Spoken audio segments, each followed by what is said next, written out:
아주 가난한 어머니가 계셨습니다. 그런데 그 어머니에게는 고등학생인 학생이 고등학교를 다니는 아들이 있었어요. 근데 이 아들이 책을 사겠다고 졸라댑니다. 어머니, 책을 한 권이 사야 되는데 책을 좀 사게 해주세요. 그 아들을 극진히 사랑했던 어머니는 그 아들의 소원대로 책을 사주었습니다. 근데 그날 밤에 어머니의 머리에 수건을 두른 채로 잠자리에 들었습니다. 그 아들이 밤중에 어머니의 머리를 풀어보니까 어머니의 그 긴 머리가 다 잘라져 갔습니다. 잘라져 있었어요. 어머니는요, 아들이 책을 사달라고 졸라대니까 그 머리카락을 잘라가지고 아들의 책을 사줬던 것이죠. 이걸 삭발모종이라고 그렇게 말을 합니다.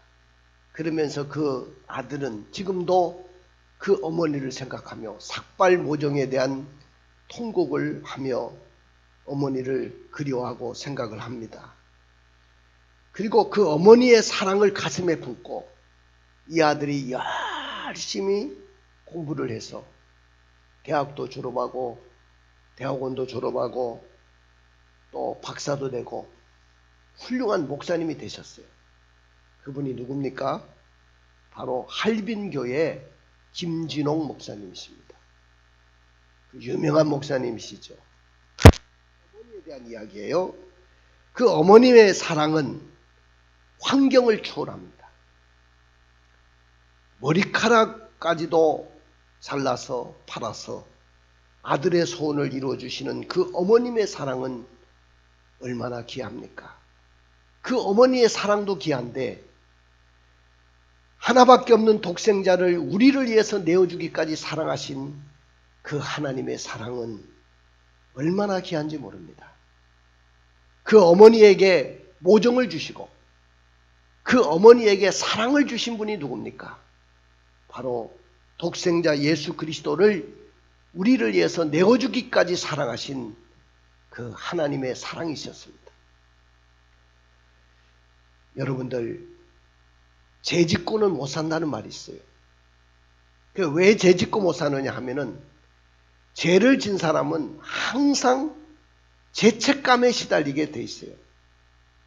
항상 누가 따라오지도 않는데 늘 죄책감에 시달리기 때문에 죄 짓고는 못 사는 겁니다. 그런데 죄를 즉시 회개하고 그 죄를 해결하지 못하고 덮어두다 보면 나중에는 무감각해져 가지고 점점 악한 죄인이 되어가는 것을 봅니다. 옛말에 이런 말이 있어요. 바늘 도둑이 소도둑 된다. 처음에는 작은 죄를 지었는지 몰라도 나중에는 큰 죄를 짓게 되는 것이죠. 그러므로 우리가 죄를 지으면 당장 하나님 앞에 나와야 돼요. 당장 하나님 앞에 나와서 회개하고 솔직하게 나의 죄를 자백하고 죄사함을 받고 용서함을 받고 죄사함의 확신을 받아야 돼요. 그러면 우리는 마음의 평안함을 누리고 마음에 정말로 평안을 누리게 될 줄로 믿습니다. 사랑하는 성도 여러분, 오늘 본문의 이야기는 이런 이야기입니다. 오늘 죄를 지었는데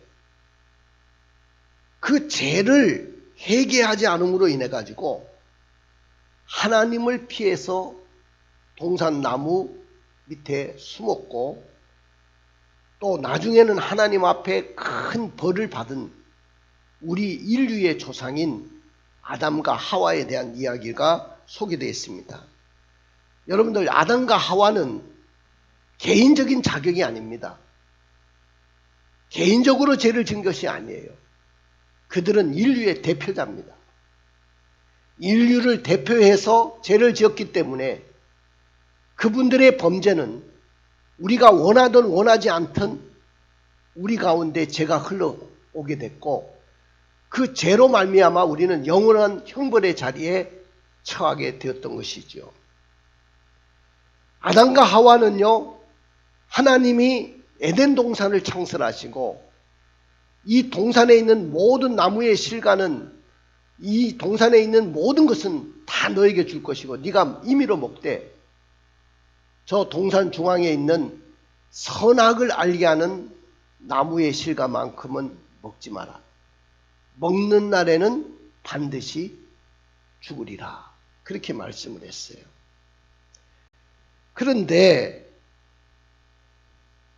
그들이 범죄하기 전에는 벌거벗고 살았어요. 에덴 동산에서 부부가 벌거벗고 살았고 아무도 없었으니까. 그런데 범죄 후에 달라진 것이 있습니다. 그들이 하나님이 금하신 선악을 알게 하는 나무의 실과를 따먹는 그 순간부터 눈이 밝아졌어요. 그래서 자신들이 벗었다는 것을 느끼게 되고 수치심을 느끼게 되고 상대방을 똑똑히 쳐다볼 수도 없게 됐어요. 더군다나 하나님의 낯을 피해 가지고 동산나무 밑에 숨게 됩니다. 여러분들 보십시오. 죄라는 것은 피차간에 서로 간에 낯을 둘 수 없는 상태로 이르게 됩니다. 뿐만 아니고 하나님 앞에서는 더 낯을 들 수가 없었어요. 왜 그렇습니까? 하나님 앞에 죄를 지었기 때문에 그렇습니다. 오늘 우리들의 모습을 살펴보십시오. 이 아담과 하와는 우리의 거울입니다. 아담과 하와가 했던 그 모습대로 우리가 살면 우리는요 절대로 마음의 평안함을 누릴 수 없고 죄사함을 받을 수도 없고 우리는 영원한 형벌에서 벗어날 수가 없습니다. 그러므로 우리는 오늘 다시 한번 마음의 평안함과 기쁨을 회복할 수 있기를 주님의 이름으로 축원을 드립니다. 범죄한 아담과 하와는 왜 피차간에 낯을 들 수 없었을까요? 그리고 더군다나 하나님 앞에서는 낯을 들 수 없을 정도로 그렇게 비참한 자리에 떨어질 수밖에 없었을까요? 오늘을 살아가는 우리들이 죄 앞에서 당당하게 용서와 평안을 누리려면 어떻게 살아가야 될까요? 오늘 저의 설교 제목은 하나님의 사랑입니다. 사도 요한은 하나님은 사랑이시라고 말씀하셨어요. 사도 요한은 요한복음 3장 16절에 하나님이 세상을 이처럼 사랑하사 독생자를 주셨으니 누구든지 저를 믿는 자마다 멸망치 않고 영생을 얻게 하려 하심이라고 했습니다. 자, 오늘 하나님은 사랑이신데 많은 사람들은 그러나 하나님의 사랑을 경험하지 못하고 살아갑니다. 혹시 이 자리에 앉아 계신 여러분들은 하나님의 사랑을 경험하고 살아갑니까? 하나님의 사랑을 받고 살아가고 있습니까? 하나님의 그 사랑 앞에 감격하며 눈물 흘려보신 적이 있으십니까? 많은 사람들이 왜 하나님의 사랑을 느끼지도 못하고 경험하지도 못하는 것일까요? 그것은 죄를 범한 후에 하나님의 낯을 피해 숨었기 때문에 그렇습니다. 죄를 범하면 절대로 하나님의 낯을 피해서 숨어서는 안 됩니다. 그런데 오늘 아담과 하와는 죄를 범하고 난 후에 하나님의 낯을 피해서 숨었다는 거예요. 우리 한번 읽어볼까요? 우리 8절을 읽어보겠습니다. 그들이 그날 바람이 불 때 동산에 거니시는 여호와 하나님의 소리를 듣고 아담과 그의 아내가 여호와 하나님의 낯을 피하여 동산 나무 사이에 숨은지라. 그날 바람이 이렇게 불고 있는 때인데 동산을 거니시는 여호와 하나님의 소리를 듣고 아담과 하와는 여호와 하나님의 낯을 피해서 동산나무 사이에 숨었다고 했습니다. 그러면 옛날에는 하나님을 그들이 그렇게 피했을까요? 그렇지 않았습니다. 그들이 선악을 알게 하는 나무의 실과를 따먹기 전에는, 범죄하기 전에는 하나님과 늘 교통하고 하나님의 음성을 듣고 하나님의 사랑을 받고 살았습니다. 근데 그들이 오늘 선악을 알게 하는 나무의 실과를 따먹는 그 순간부터 서로 간에 낯을 들 수가 없었고 너무 부끄러웠습니다. 여러분들 부부 간에 뭐가 부끄럽겠어요? 그런데도 부끄러웠어요. 자신들이 벗은 줄 알게 됐고요. 뿐만 아니라 하나님의 앞에서 하나님의 앞에 낯을 들 수가 없었어요. 그래서 숨었던 것입니다. 여러분들, 아담과 그 아내 하와가 하나님을 피해가지고 숨은 근본적인 이유는 수치로 인한 두려움 때문이 아니었어요. 그것은 불순종을 인한 두려움 때문이었습니다. 하나님의 명령에 불순종한 그것 때문에 두려웠던 거예요. 하나님의 말씀에 불순종한 것이 너무 두려워서 하나님 앞에 낯을 들 수가 없고 하나님 앞에서 숨어서 고개를 들 수가 없었던 것입니다. 왜냐하면 하나님이 따먹지 말라고 했던 선악을 알게 하는 나무의 실과를 따먹었기 때문에 그렇습니다. 그렇습니다. 사랑하는 성도 여러분, 고개를 한번 들어보십시오. 사람이 죄를 지면 자꾸 하나님의 낯을 피하려고 합니다. 그리고 하나님의 낯을 피해가지고 숨으려고 합니다.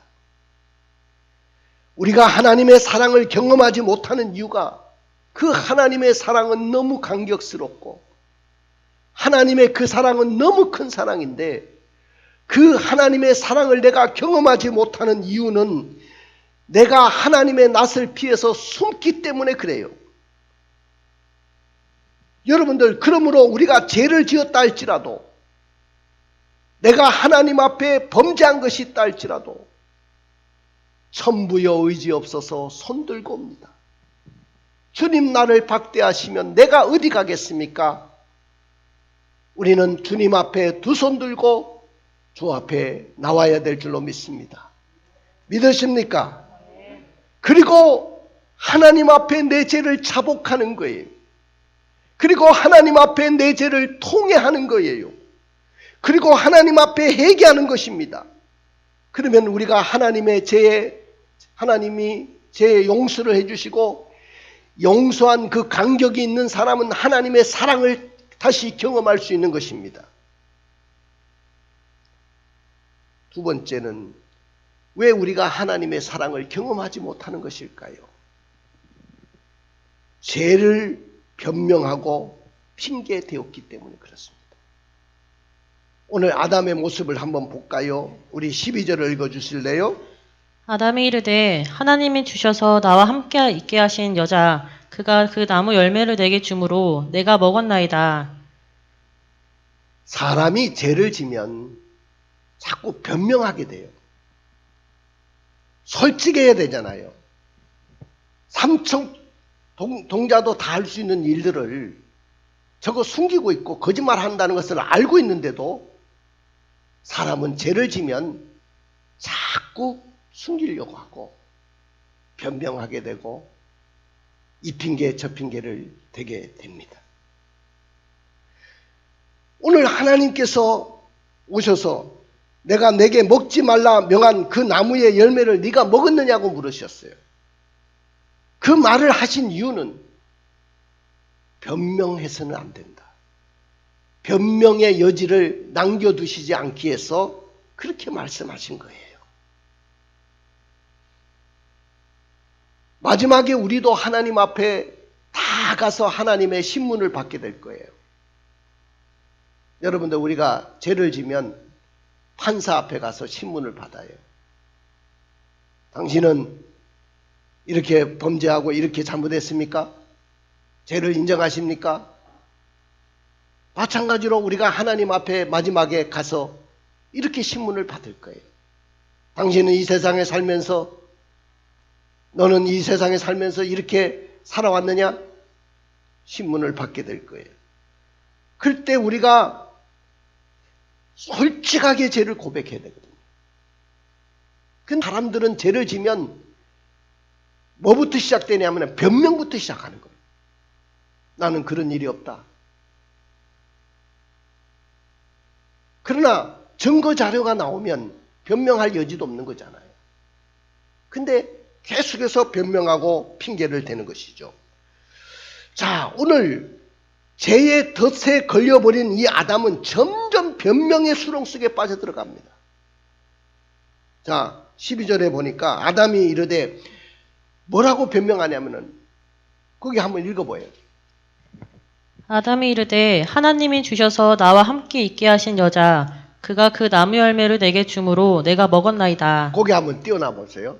아담이 이렇게 말합니다. 하나님이 주셔서, 하나님까지도 끌어들여요. 지금 어느 정도로 변명하냐면은 하나님까지도 끌어들입니다. 하나님이 주셔서, 하나님이 내 아내를 주시지 않았으면 내가 절대로 선악과를 따먹지 않았을 것인데, 하나님이 주신, 나와 함께 있게 하신 그 여자, 이게 남자입니까? 이게 여자입니까? 이거 오늘부터 남자라는 명함도 내밀어서는 안 됩니다. 이런 남자들은. 근데 우리의 조상인 아담이 이런 남자들이에요. 그러니까 남자들이 어떨 때 보면 제일 비겁해요.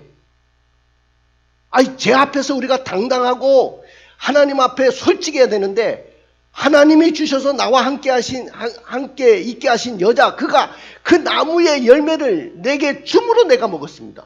나는 아무 잘못도 없는데 하나님이 그 여자를 주셨고 그 여자가 따먹으라고 하니까 나는 먹었습니다. 변명에 변명을 낳고 핑계에 핑계를 낳게 됩니다. 그러니까 하와야, 네 남편이 네가 따먹게 해서 먹었다고 하는데 너는 왜 선악과를 먹었느냐? 뱀이 자꾸 나를 꼬여서 먹게 됐습니다. 아담은 하와를 핑계대고 하와는 뱀을 핑계댑니다. 마침내 하나님까지 죄의 공범자로 끌어들입니다. 처음 하와를 지으시고 아담에게 데리고 갔을 때 아담이 그 아내를 보면서 뭐라고 하냐? 이는 내 뼈 중에 뼈요 내 살 중에 살이라. 여러분들, 나도 아직까지 우리 아내한테 그 소리 못 해봤어.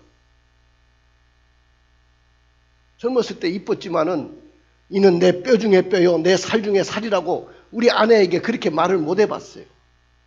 근데 아담은요, 천연덕스럽게 자기 아내에게 하나님이 그 이쁜 하와를 딱 데려오니까 뭐라고 하냐니까, 갈비뼈를 취해가지고 하와를 지으시고 데려오니까 이는 내 뼈 중에 뼈요 내 살 중에 살이로다. 얼마나 사랑스러웠으면 그런 이야기를 하겠어요. 그러던 남자가 말이요, 하나님이 주신 이 여자가 먹으라고 해서, 나와 함께 했던 그 여자가 먹으라고 해서 내가 먹었습니다.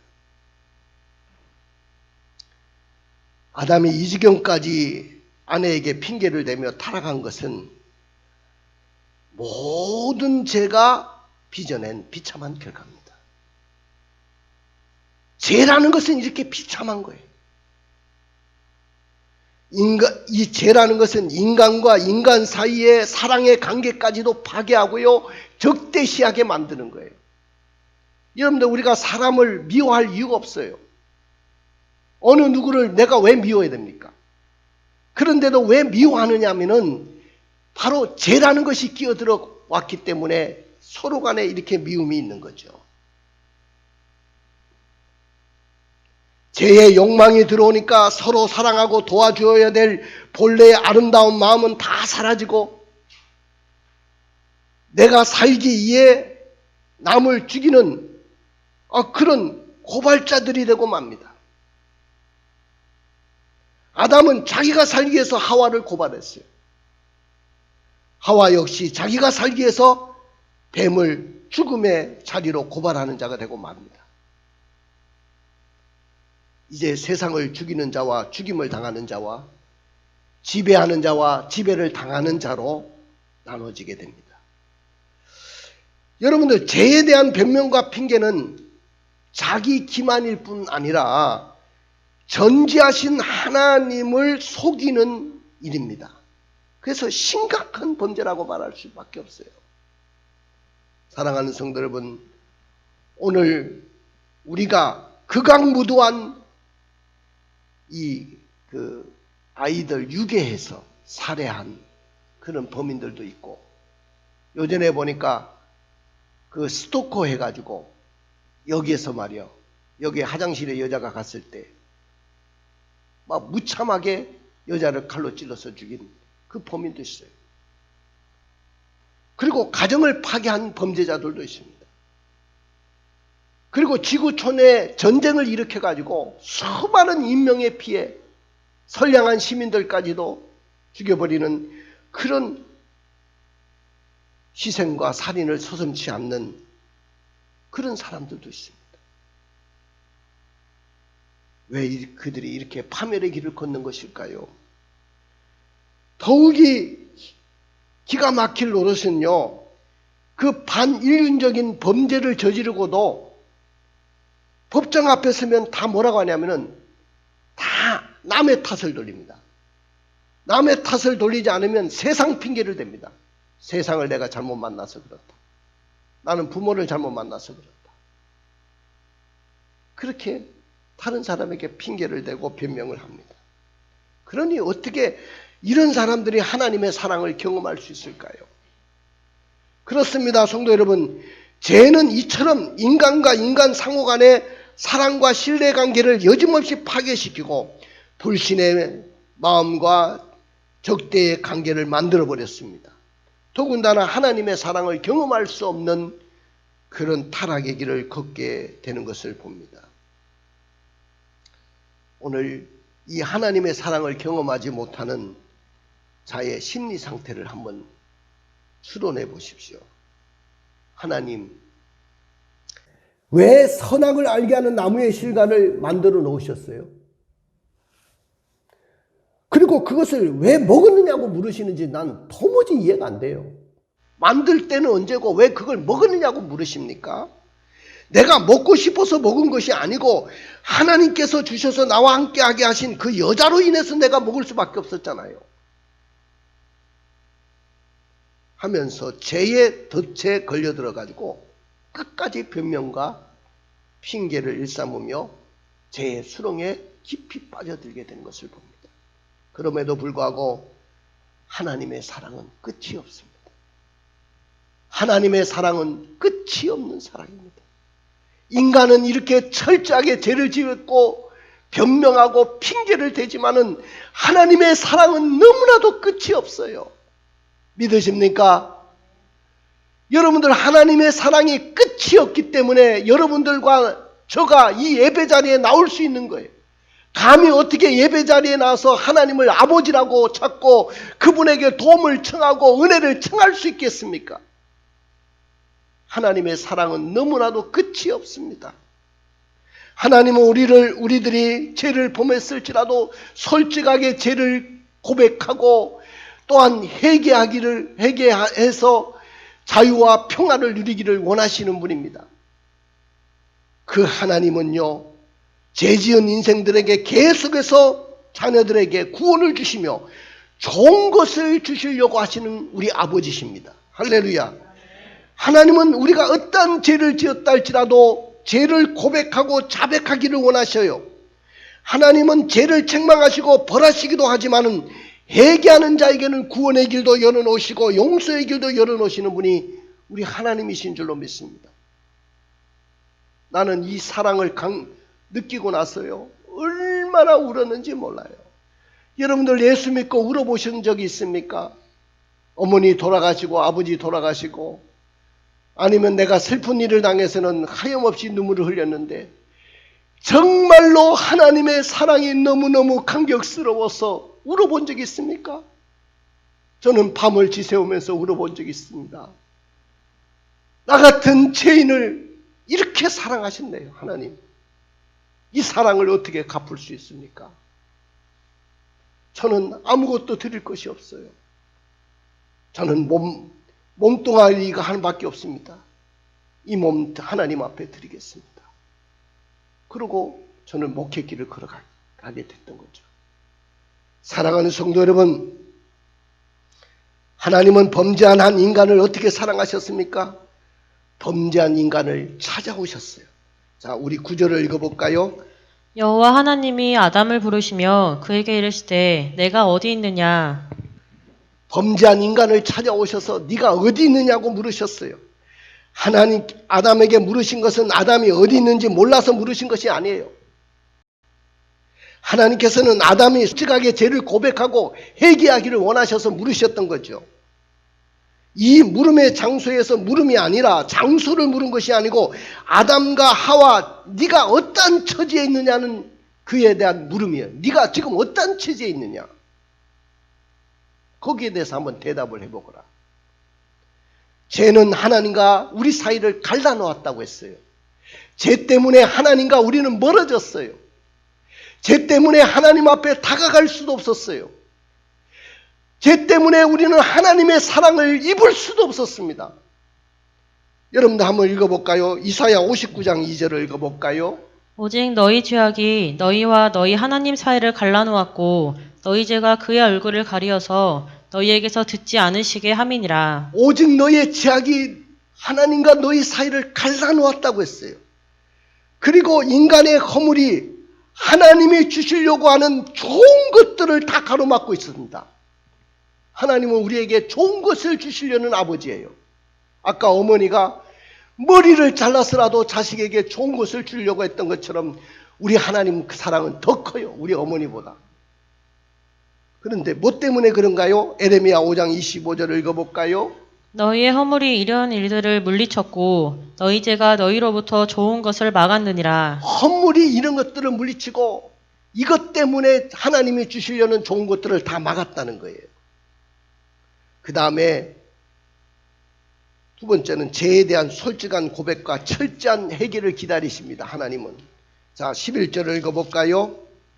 이르시되 누가 너의 벗었음을 내게 알렸느냐? 내가 내게 먹지 말라 명한 그 나무 열매를 네가 먹었느냐? 오늘 하나님은 오셔서 이렇게 이야기합니다. 변명과 핑계를 계속해서 드러내고 있는 이 아담과 하와에게 직접적으로 선악과를 따먹은 사실에 대해서 내가 내게 먹지 말라 명한 그 나무의 열매를 내가 먹었느냐고 물으셨어요. 하나님은 지금 죄의 원인을 추궁하고 계세요. 근데 이렇게 죄의 원인을 추궁하신 이유는 뭐냐면은 지금 그 원인을 가르쳐 주고 싶었던 겁니다. 죄의 원인을 가르쳐 주고 싶으셨어요. 자, 근본적인 죄의 원인을 우리가 찾아내지 못한다면 문제 해결이 안 되는 거예요.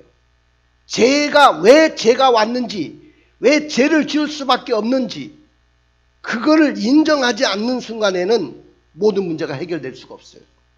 아담과 하와의 타락의 외부적인 원인은 물론 사단의 유혹이 있었어요. 이건 내부적인 요인이에요. 그러나 내부적인 원인은 인간의 불순종입니다. 선악을 알게 하는 나무의 열매는 먹지 말라. 분명히 창세기 2장 17절에 말씀했고 내가 먹는 날에는 반드시 죽으리라고 말씀을 했는데 오늘 그 명령에 불순종했기 때문에 그렇습니다. 이렇게 불순종해서 죄를 범했을지라도 하나님은 어떠한 자를 돕는다고 했는가를 볼까요? 한번 읽어보세요. 시편 34편 18절입니다. 여호와는 마음이 상한 자를 가까이 하시고 충심으로 통회하는 자를 구원하시는도다. 보십시오. 하나님 어떤 사람을 가까이 하냐? 여호와는 마음이 상한 자를 가까이 한다. 마음이 상했다는 말은 내가 죄를 지었구나. 내가 너무 부족하구나. 내가 너무 잘못했구나. 이렇게 하는 사람이 마음의 상한 자입니다. 그리고 중심으로 마음의 중심에서부터 통회하는 자. 내가 잘못했습니다. 하나님. 내가 하나님 앞에 정말로 잘못했습니다. 아담이 이렇게 회개했더라면 우리 인류는 이렇게 살지 않았을 겁니다. 지금 인간의 범죄로 인해서요. 우리 스스로가 망하게 생겼어요. 지금. 여러분들 지금 이상기후가 자꾸 생기죠. 우리가 지금 탄소 중립이라는 말을 많이 쓰고 있어요. 인간들이 스스로 하나님 없이 살 수 없다고 하면서 환경을 파괴하기 시작해서 지금 걷잡을 수가 없어요. 걷잡을 수. 요전에도 지금 우리가 마스크 벗으라고 했는데 마스크를 끼고 다닐 수밖에 없었어요. 왜냐? 중국에서 황사가 계속해서 날라와가지고 눈을 뜰 수가 없어요. 이것은요, 어떤 곳에는 눈이 한 번도 내리지 않았는데 얼마나 눈이 많이 내려오고 어떤 데는 막 비가 넘어와가지고 폭우가 쏟아져가 완전히 나라 전체가 거들나 버렸어요. 앞으로요, 가만히 있어도 인류는 망하게 돼 있어요. 여러분들, 우리가 하나님 앞에 계명이 뭐냐면 하라 하지 말라는 계명이 있어요. 하지 말라는 계명은 몇 가지냐면은 365가지예요. 하라는 것은 248가지인데 613가지의 계명이 있는데 우리가 하지 말라고 하면 그건 굉장히 민감하게 예민하게 반응을 해요. 도둑질 하지 말라. 아이고 내가 도둑질 했구나. 내가 잘못했구나. 근데 하라고 하는 데는 예민하게 반응하지 않아요. 주일 성수를 해라. 11조 생활도 해야 된다. 열심히 믿음 생활해야 된다. 기도 생활해야 된다. 거기에 대해서는 그렇게 예민하게 반응하지는 않습니다.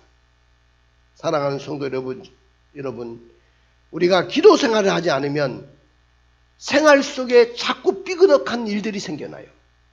왜 자꾸 답답한 일들이 생길까요? 왜 우리 삶 속에 답답한 일들이 계속 생겨나는 것입니까? 왜 자꾸 삐그덕한 일들이 생깁니까? 내가 기도하지 않기 때문에 그래요. 마귀는요, 우리의 벌거벗었음을 고발합니다. 마귀는 우리의 약점을 고발하고 우리의 열등의식을 고발합니다. 우리의 열등감을 공격합니다. 그런데 여러분은 우리의 약한 것 때문에 너무 자책하지 마시기 바랍니다. 자, 우리 마귀를 한번 볼까요? 자, 11절을 읽어볼까요?